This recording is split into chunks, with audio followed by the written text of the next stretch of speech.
Hello twelfth class, welcome back on सा commerce classes. Twelfth students, मैं आपके सामने फिर हाजिर हूँ अकाउंट्स की एक और नई वीडियो के साथ। अकाउंट्स में हमने प्रीवियस वीडियो में समझा था accounting for share capital. Hope आपको अच्छे से समझ आ गया होगा फुल चैप्टर। जितने भी अकाउंटिंग फॉर शेयर कैपिटल से रिलेटेड कंसेप्ट थे, या हम कह सकते हैं कंपनी अकाउंट से रिलेटेड जितने कंसेप्ट थे, प्लस में उनके न्यूमेरिकल, हर एक चीज़ हमने समझ ली है। अलग अलग मैंने वीडियो बना रखी है टॉपिक वाइज और न्यूमेरिकल के लिए। अगर आपने अभी तक प्रीवियस चैप्टर की वीडियो नहीं देखी है, फटाफट से प्लेलिस्ट में जाएं और देख लें। फिर भी कहीं कोई डाउट आता तो मुझे कमेंट सेक्शन में लिख दे कि मैम ये वाला टॉपिक में हमें डाउट है। सो आज हम स्टार्ट करने जा रहे हैं next chapter accounting for debentures. Sales के बाद बात करेंगे डिबेंचर्स की अकाउंटिंग। आज की वीडियो में खाली समझेंगे बेसिक कंसेप्ट की डिबेंचर होते क्या हैं, वो कितने टाइप के होते हैं, और डिबेंचर और जो हमने प्रीवियस चैप्टर पढ़ा था शेयर्स के बारे में, उनके बीच में डिफरेंस क्या क्या है। So let's start with meaning of debenture.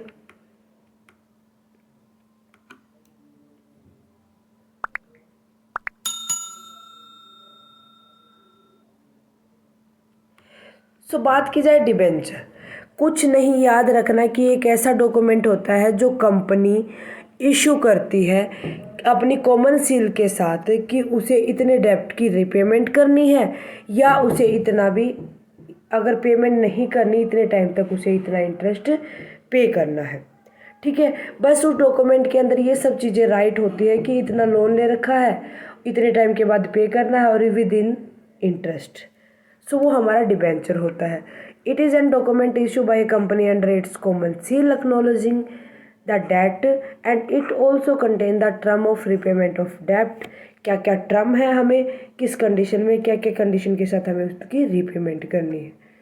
Payment of interest eight a specific rate, कि उसके ऊपर जो हम पेमेंट करेंगे इंटरेस्ट, वो किस स्पेसिफिक रेट के साथ करेंगे।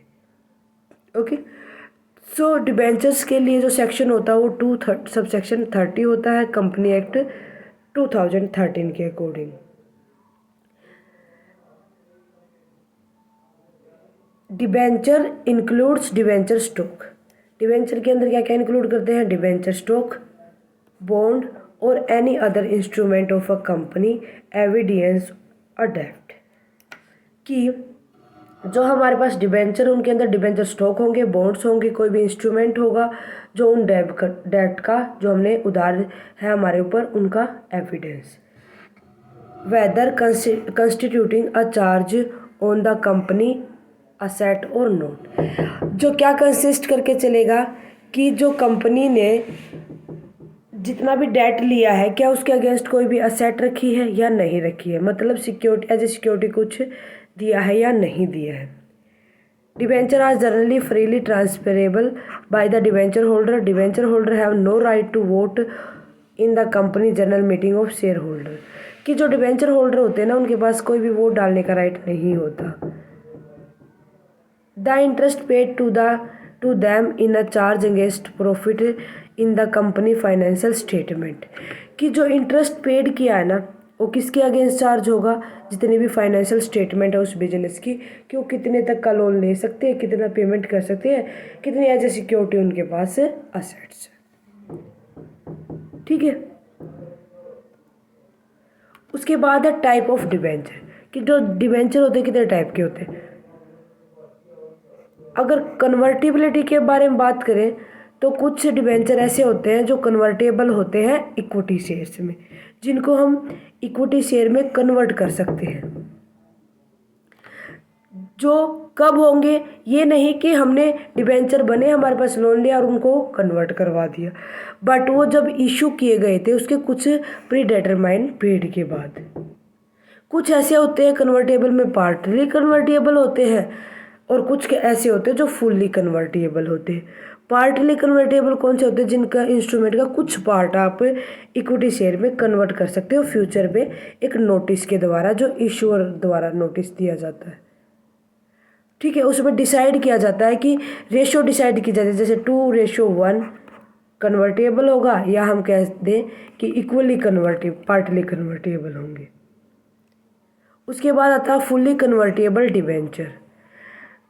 फुली कन्वर्टेबल डिबेंचर में जो इश्यूअर अगर एक नोटिस लिखे तो जितने भी उसके पास डिबेंचर हैं उनको सभी को वो इक्विटी शेयर्स में कन्वर्ट करवा सकता है। तो यहाँ पर जो रेशियो होती है वो कुछ नहीं मायने रखती, बल्कि रेशियो तो हम कह सकते हैं कन्वर्जन की रेशियो डिसाइड तो होती है, लेकिन वो फुल्ली में हम सारे के सारे उनको क्या करवा लेंगे, कन्वर्ट करवा लेंगे। Upon conversion of the investor enjoy the same status as ordinary share holder of the company, कि जो इन्वेस्टर होंगे वो अपना सेम स्टेटस रखेंगे, स्टेटस पे कोई भी चेंज नहीं होगा। जो ऑर्डिनरी शेयर होल्डर होते हैं वैसी ही उनकी इमेज होगी कंपनी में। उसके बाद आते हैं नॉन कन्वर्टेबल डिबेंचर। ऐसे कुछ सिंपली रेगुलर डिबेंचर होते हैं या लोन कह सकते हैं हम उनको, जिनको हम इक्विटी शेयर में कन्वर्ट नहीं कर सकते। उनके पास जो फीचर होती हैं वो कन्वर्टेबिलिटी वाली नहीं होती। बस फ़र्क इतना होता है कि जो इंटरेस्ट रेट होती है उनके ऊपर वो क्या होती है, हाई, इंटरेस्ट उनको ज़्यादा पे किया जाता है। ठीक है। उसके बाद हमारी नेक्स्ट टाइप आती है on the basis of security. यहाँ पर भी हमारे दो टाइप के होते हैं, सिक्योर्ड और अनसिक्योर्ड। जो सिक्योर्ड डिबेंचर होते हैं उनके पास एक ऐसा इंस्ट्रूमेंट कह सकते हैं कि जो फिक्स्ड असेट है हमारे, वो charge on the fixed asset as a security रखते, कि कोई भी लोन दिया है कंपनी को, कंपनी ने किसी भी फर्म को, तो वो क्या करेंगे, एज ए सिक्योरिटी अपने पास से उनका कुछ असेट रख लेंगे, फिक्स्ड असेट रख लेंगे। अगर वो फेल हो जाता है कि उनको प्रिंसिपल या इंटरेस्ट अमाउंट पे नहीं कर पाता, तो क्या करेगा डिबेंचर होल्डर, उसकी असेट को सेल कर देगा और जितनी लाइबिलिटी थी उसको रीपे कर लेगा और जो बचेगा उसका वो वापस दे देगा। उसके बाद आते हैं अनसिक्योर्ड डिबेंचर।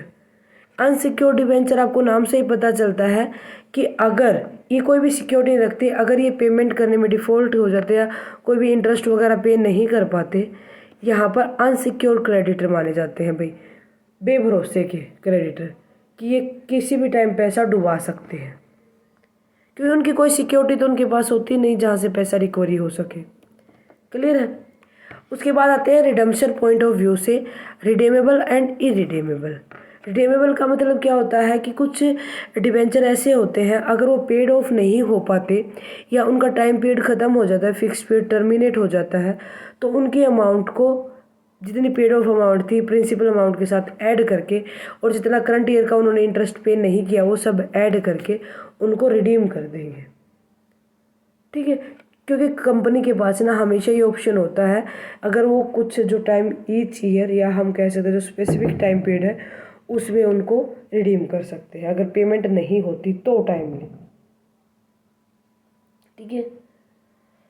सो इरिडीमेबल या प्रीपेचुअल जो डिवेंचर होते हैं वो डिवेंचर होते हैं जिनके पास कोई भी फिक्स डेट रिडम्पशन की नहीं होती, पेमेंट करने की जिनके पास फिक्स टाइम नहीं होता।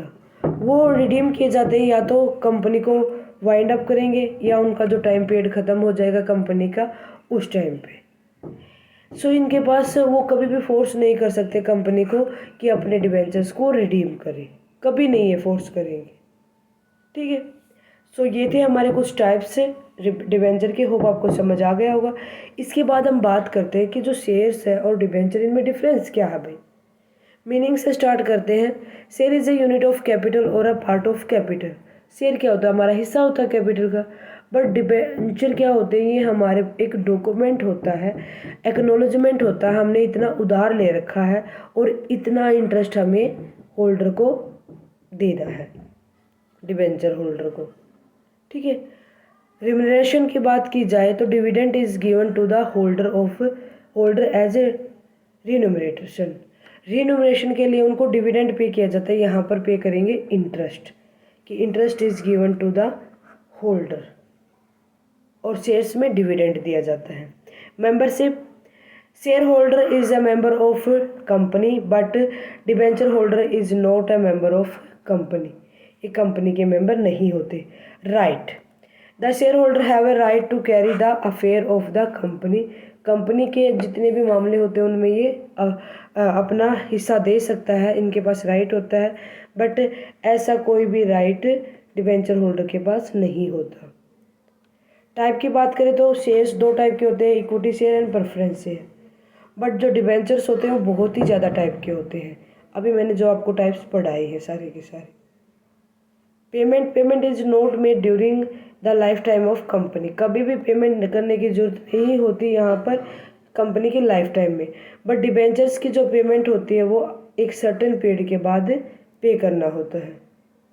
प्रोविजन की बात करें तो it provide capital to the business, कि ये क्या प्रोविजन बना के चलती है, जो बिजनेस है उसके लिए प्रोविजन, कैपिटल का प्रोविजन बनाती है। क्या प्रोवाइड करेगी? कैपिटल। बट जो डिबेंचर्स होते हैं वो क्या प्रोवाइड करके चलते हैं? लोन टू द बिजनेस, उधार देते हैं बिजनेसेस। क्लियर? ओके, सो ये था कुछ बेसिक से डिफरेंस शेयर एंड डिबेंचर्स के बीच में। होप आपको अच्छे से समझ आ गए होंगे स्टूडेंट। आज के लिए बस इतना ही। नेक्स्ट वीडियो में हम नेक्स्ट टॉपिक को डिस्कस करेंगे। कोई भी डाउट आज की वीडियो में मुझे कमेंट सेक्शन में लिख दें। साथ के साथ कमेंट करके बताएं वीडियो कैसी लगी। अच्छी लगे तो प्लीज़ लाइक और अदर स्टूडेंट के साथ ज़्यादा से ज़्यादा शेयर करें। अगर आप साया कॉमर्स क्लासेस पर नए हैं तो फटाफट से साया कॉमर्स क्लासेस को सब्सक्राइब कर लें, बेल आइकन को दबा लें ताकि आने वाली वीडियो की नोटिफिकेशन आपको मिल सके। Thank you student, bye bye, take care.